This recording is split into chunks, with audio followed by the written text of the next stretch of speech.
Desde Lucha Internacionalista en el Estado español apoyamos la candidatura de OCDE a las elecciones al Parlamento Europeo. Grecia es el espejo en que se miran los trabajadores de la Unión Europea. Es el lugar donde la Troika y los gobiernos aplican los más duros ajustes y planes de austeridad con dramáticas consecuencias para los trabajadores. Es también referente de lucha.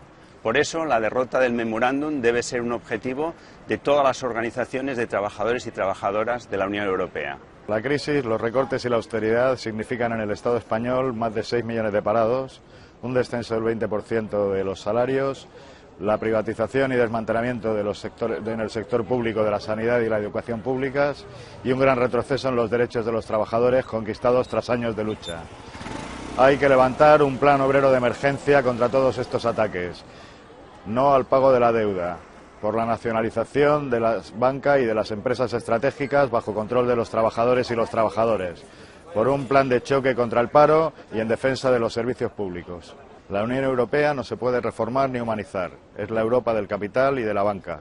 Defendemos la ruptura con la Unión Europea desde el internacionalismo de clase, por la unión de los trabajadores y de los pueblos, con la defensa del derecho de autodeterminación. Para aplicar sus planes, recortan libertades y que hacen crecer el Estado policial. Recortan los derechos de las mujeres, como el derecho al aborto, y aumentan su opresión. Criminalizan a los trabajadores inmigrantes. En la frontera sur de la Europa fortaleza, en Lampedusa, en Melilla o en las islas griegas, mueren cientos de trabajadores inmigrantes, convirtiendo el Mediterráneo en una fosa común, mientras las multinacionales siguen con el saqueo sistemático de los pueblos de África y la Europa imperialista defiende y mantiene dictaduras sanguinarias para asegurar esa opresión. Defendemos el derecho de los trabajadores y los pueblos a levantarse contra esas dictaduras. Defendemos el derecho en Siria, en el norte de África, en Oriente Medio. Esa lucha por el pan y por la libertad. La lucha es el único camino.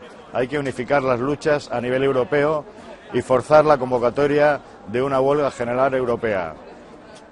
Esa misma huelga general europea que la Coordinadora Europea de Sindicatos demostró que no está dispuesta a convocar en el fallido intento del año 2011.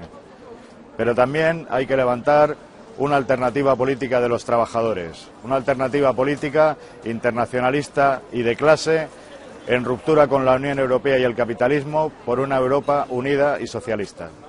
Unamos las luchas desde Grecia al Estado español y Portugal, para defender los derechos de los trabajadores y los pueblos, para romper con la banca, los capitalistas y la Unión Europea, por una Europa unida y socialista.